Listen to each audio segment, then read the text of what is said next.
بسم اللہ الرحمن الرحیم۔ سامعین و ناظرین مکرم، اللہ رب العزت نے نبی پاک صلی اللہ علیہ وسلم کے ذریعے امت محمدیہ کو جو فرائض اور احکام عطا فرمائے ہیں ان میں نماز کو یہ خاص مقام حاصل ہے کہ عرش بری پر نبی پاک صلی اللہ علیہ وسلم کو بلا کر معراج سے سرفراز فرما کر یہ تحفہ عطا فرمایا۔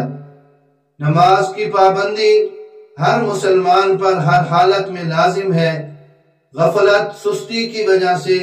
اسے چھوڑ دینا، اسے قضا کر دینا بہت بڑا گناہ ہے۔ روح البیان میں موجود ہے کہ جو شخص دنیا میں حکومت، سلطنت اور ریاست کی وجہ سے نماز سے غافل رہا ہوگا اور قیامت کے دن اس کو عذر اور بہانہ بنانا چاہے گا تو حق تعالی ارشاد فرمائیں گے کہ حضرت داؤد اور سلیمان علیہ السلام کو حاضر کیا جائے۔ جب یہ دونوں حضرات حاضر ہوں گے تو اللہ رب العزت فرمائیں گے اس بے نمازی سے کہ یہ دیکھ یہ دونوں بادشاہ تھے، اگر کسی کو حکومت، سلطنت اور بادشاہت نماز سے روک سکتی تھی تو انہیں کیوں نہیں روکا؟ لہذا تو اپنی بادشاہت کی وجہ سے نہیں بلکہ غفلت کی وجہ سے نماز سے رکا رہا، لہذا اے فرشتو اسے جا کر جہنم میں جھونک دو۔ اسی طرح اگر کوئی بیماری کا بہانہ بنانا چاہے گا تو حضرت ایوب علیہ السلام کو حق تعالی ارشاد فرمائیں گے کہ بلایا جائے۔ حضرت ایوب علیہ السلام جب تشریف لائیں گے تو اللہ رب العزت فرمائیں گے کہ اگر بیماری کی وجہ سے تو نماز سے رکا رہا تو پھر اس کو بیماری نے نماز سے کیوں نہیں روکا؟ تو لہذا تو بیماری کی وجہ سے نہیں بلکہ اپنی غفلت کی وجہ سے رکا رہا، لہذا اے فرشتو اسے بھی جہنم میں جھونک دو۔ اسی طرح اگر کوئی اپنی کثرت اولاد اور فکر معاش کا رونا روئے گا کہ میں تو کثرت اولاد کی وجہ سے، فکر معاش کی وجہ سے نماز سے غافل رہا، نماز کا مجھے پتہ نہیں چلا، تو اللہ رب العزت حکم فرمائیں گے کہ حضرت یعقوب علیہ السلام کو بلایا جائے۔ جب حضرت یعقوب کو بلایا جائے گا علیہ السلام تو اللہ رب العزت ارشاد فرمائیں گے کہ اگر کثرت اولاد اور فکر معاش کسی کو نماز سے روک سکتی تھی تو پھر اسے کیوں نہیں روکا؟ لہذا فکر معاش اور کثرت اولاد یہ تیرا بہانہ نہیں چلے گا بلکہ یہ تیرا جو ہے ایسا عذر ہے، ایسا بہانہ ہے کہ اسے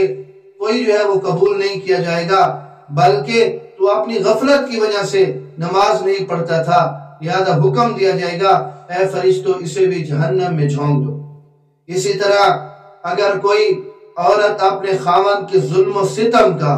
اور کوئی مرد اپنے آقا اور مالک کے جور و جفا کا بہانہ بنانا چاہے گا، عذر کرنا چاہے گا تو اللہ رب العزت فرمائیں گے کہ فرعون کی بیوی سیدہ آسیہ رضی اللہ عنہا کا بلایا جائے۔ چنانچہ جب انہیں بلایا جائے گا تو اللہ رب العزت فرمائیں گے کہ اگر کسی عورت کو اس کے خاوند کا ظلم و ستم نماز سے روک سکتا تھا تو پھر بی بی آسیہ کو کیوں نہیں روکا؟ وہ تو ہماری یاد سے غافل نہیں رہی، اور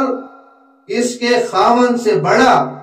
فرعون جو خاوند ہے اس سے بڑا تو ظالم کوئی نہیں ہے، تو جب اس کی بیوی ہماری یاد سے غافل نہیں رہی تو کیا تیرا شوہر، تیرا خاوند فرعون سے بھی بڑا ظالم تھا؟